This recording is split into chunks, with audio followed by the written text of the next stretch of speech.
Nag-order ako ng tumbler for hubby para meron siyang mapaglagyan ng water niya dahil summer na ngayon. Sinasabihan ko siyang maglagay ng lemon and cucumber overnight sa fridge and then dalhin niya sa office para refreshing yun, lalo pag nandun siya sa outside. Diba? Super init na. The thing na dyan sila palagi sa disyerto, diba? So, ayan. Ano daw to? Maganda dahil yung coldness niya, mag-retain siya for 11 hours.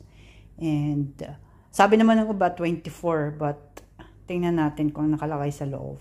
11 hours daw. And then, yung hotness naman, 7 hours, parang ganun. So, ayun. Try natin. We need to hydrate people. Ito siya.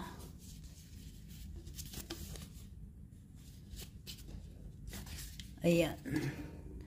So, bibilang ko na lang siya ng malaking yung straw na may cover. Wala pa daw eh. So, nag-order ako ulit.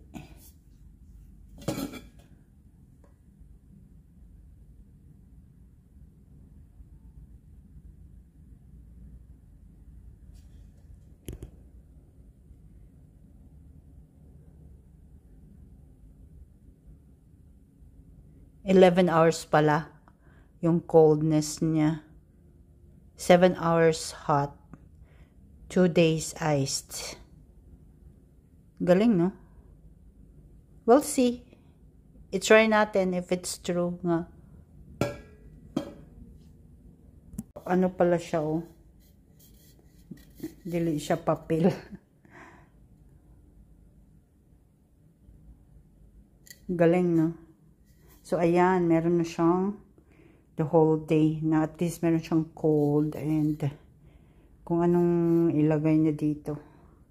That's it!